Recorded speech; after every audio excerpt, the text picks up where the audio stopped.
Ball toss is, for instance, highish on your normal serve. If your rhythm is gone, you got to go lower on the ball toss.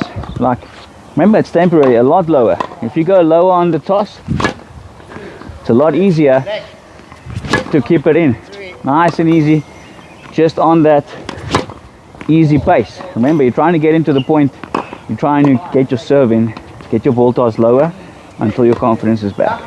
So I'm not turning, automatically that ball wants to lift. Not turning, ball wants to lift. Okay?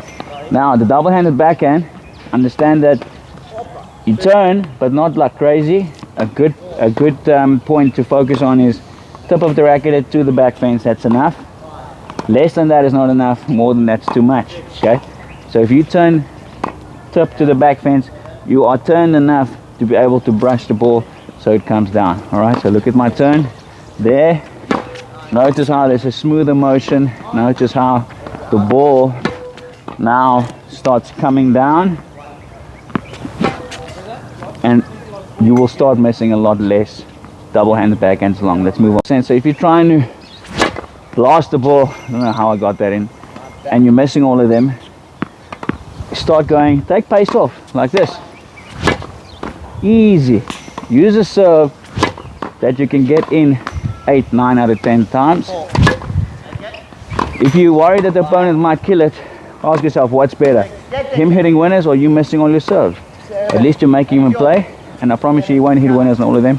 First tip is take pace off immediately. Ball toss is, for instance, highish on your normal serve. If your rhythm is gone, you got to go lower on the ball toss. Like, remember, it's temporary, a lot lower. If you go lower on the toss, it's a lot easier to keep it in. Nice and easy, just on that easy pace. Remember, you're trying to get into the point, you're trying to get your serve in, get your ball toss lower until your confidence is back. Right back. Aye.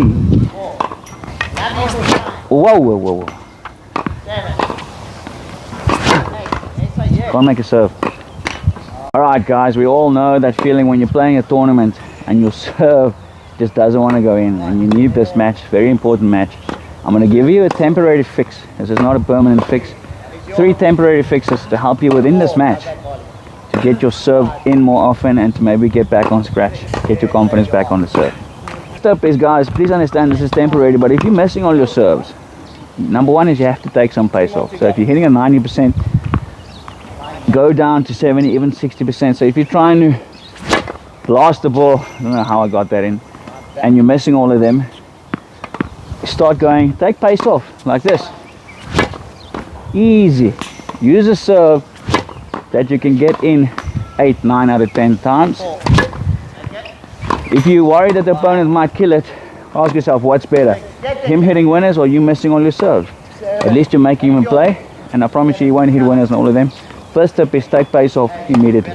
Second tip, you're missing all these serves. Remember, when you're missing your serve, your rhythm is broken. Okay?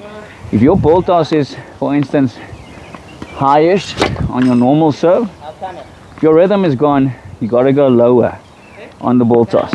Like, remember, it's temporary, a lot lower. If you go lower on the toss, it's a lot easier to keep it in. Nice and easy, just on that easy pace. Remember, you're trying to get into the point, you're trying to get your serve in, get your ball toss lower until your confidence is back. Last tip, guys, before I give it to you, grab my ebook. Thank you for subscribing. My ebook is helping so many people, to help you too. The last tip is put some spin on it. Okay, so now you've taken off some pace, you've lowered your ball toss, put some spin on it. Okay, so whichever spin is more comfortable for you, maybe kick or slice. Why do you want to spin the ball more when your confidence is low? It's because spin gets the ball to curl in. Okay, so if your first serve, right? If normally your first serve is very flat, like that, consider slicing a little bit. There's the slice. It's going to bring it in. Another slice.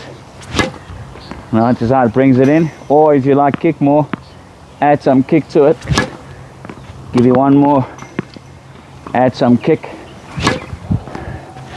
So all the interventions I gave you, I made all of them. What is the goal when you're in a match, missing all your serves? Get it in, find a way. Those 3 tips will help you. Thank you so much. So instead of being scared and the ball flies, why not swing your racket it fast, okay? Faster you swing it. Look at my racket head speed. It really allows the ball to come back down a bit quicker. Let's move. Are straight. Trust me, you can hit a lot of balls in the net, so make sure, before I move on to the tip, I really want to give you, make sure your legs are activated and you can hit a lot less balls in the net. Make sure your racket drops below the ball before you start hitting. Okay, it's very, very difficult to hit the ball flat if you're below the ball, because naturally from here you're going to want to hit up and over, and that's going to make the ball brush down. Okay, so first tip is, instead of going straight through the ball, get the feeling of dropping below the ball and then through. Below the ball, then through. Notice how immediately there's a different shape on the ball. Sometimes it actually goes higher over the net, but you end up missing a lot less long. So instead of being scared and the ball flies, why not swing your racket it fast, okay? Faster you swing it. Look at my racket head speed. It really allows the ball to come back down a bit quicker. Let's move. Oh. Oh. Again, this is enough. Just like Coach Jerry said, this is enough. Look at my chest. But if you have to do this with single hand, you'll have absolutely no power and you'll be stuck, and that's when players start slapping at the ball. Watch Federer. Watch all the big single hands. Stan Wawrinka. Who else is there, guys? Dimitrov. Dominic Thiem. Yeah. Dimitrov. Shapovalov. Man, that turn is up. They got a cocked up wrist. Sounds funny, but it is cocked up, and they got a massive turn. Massive turn, boom. Back almost facing to the net, and then they accelerate. So I'll give you just 3. Check what happens if I don't turn it. It's uncomfortable and it doesn't look right, okay? Look like a club play wrist. Bam! Now you can rip it. That ball's much heavier. Bam! Now you can rip it.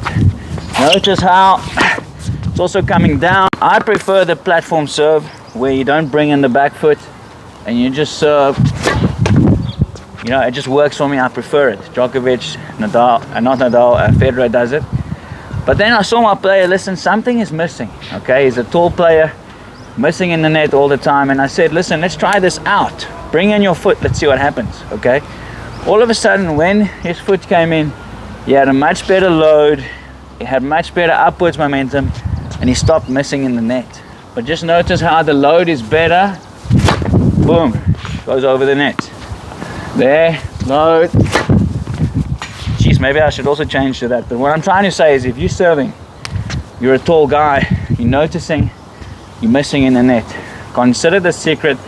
Bring in your back foot. Notice how the ball starts going up more. Notice how you get a better hip forward, you get a better trophy.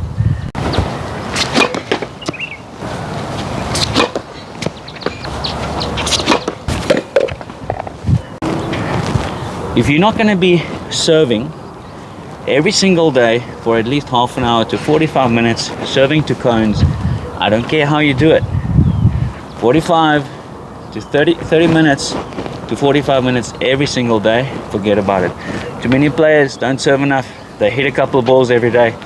They almost never serve and they think they will be the best. That's step number 1. Let's move on. Markets, take a look, champ. Great footwork. So Mark is extremely athletic. Great legs. Right, Marky, I'm not sure if you remember when you were little, you went with your grip all the way to Western for like a year. Yeah. And then we got you back to Eastern. So it's a lot more compact, a lot more solid. But what I want you to watch out for is, because it's so solid, sometimes you tend to rack too much and then it's a stiff swing. Okay. Okay? It's a good swing. So what I want you to do is just hold the racket softer, like it must be loose, and then exact same swing. Yeah. Again, when you loose, it's going to give you power, spin, racket head speed. Okay. Okay, so don't grip it too hard. Same swing, but relax that hand, eh? Relax. If the ball travels a bit further, don't worry about it. Even more, let it relax. Okay, just grip it at 100%. Yeah. Now 40%. Can you feel that? Yeah. Hit it like that. Let's go. And again. Loose. Can I have some open stance loose? Yes, grip it at 40%. Your swing is so compact. I would just like it more relaxed. Well done. Well done. Okay, boys.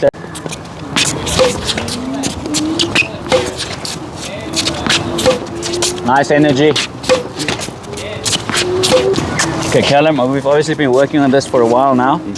It's better, but we can still overdo it. I really like to overdo things. So, Callum, you've had this problem. You still have a little bit of a problem. Everything is good. Right before contact point, you release your wrist, and then you swing. Okay? So this takes time, and you're going to be late. So I want you to overthink about it. Imagine there's a table above your waist, and the whole swing has to happen above the waist. So which means once you're there, you must go forward. Once you're there, you can't break the wrist because you'll break the table. Does it make sense? Overdo it. Yes, less is more on the turn.